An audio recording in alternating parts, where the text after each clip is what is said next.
Thank you, Mr. Speaker. With your permission, I would like to make a statement about the significant flooding caused by the heavy rain and severe gale force winds brought by Storm Ciara.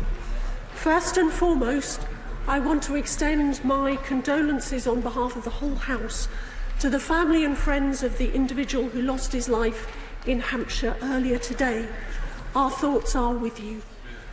I would also, Mr. Speaker, like to express my support and sympathy to all those whose homes or businesses have been flooded over the weekend.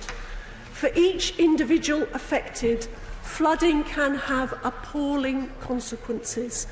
And I want to provide the assurance today that the Environment Agency, that local government and that the emergency services are working hard to keep people safe in all of the areas affected by this devastating storm.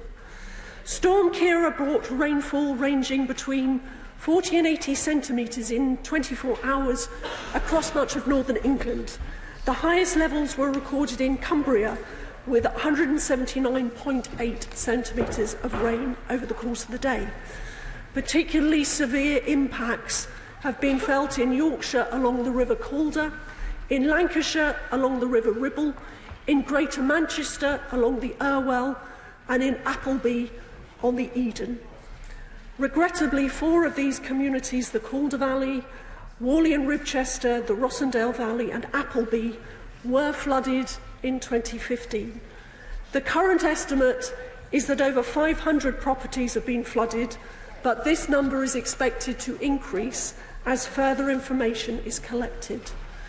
The latest number of properties confirmed to have been flooded are 40 in Cumbria, 100 in Lancashire, 150 in Greater Manchester and 260 in Yorkshire. Defences in Carlisle have held.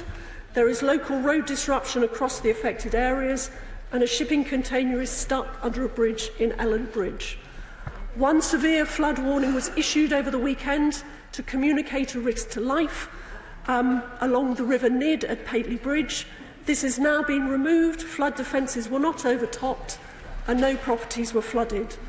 Our coastal communities have also been affected in parts of the south west and north east of England, where high tides, large waves and coastal gales have occurred. The weather is expected to remain unsettled and 97 flood warnings are currently still in place. While river levels in West Yorkshire and Lancashire are now receding, we must expect high river levels further downstream in South Yorkshire over the next few days. So we urge people in at-risk areas to remain vigilant, not to take unnecessary risks, and to sign up to receive Environment Agency flood alerts. Some coastal flooding is probable tomorrow, but is not expected to be in the more serious category. There is extensive work taking place in the impacted areas, including clearing debris that can block up river flow. Environment Agency teams have been deploying temporary flood barriers where necessary. And I would like to pay tribute to all the dedicated professionals who are working so hard on the emergency response to this situation, operating flood defences, supporting communities and keeping people safe.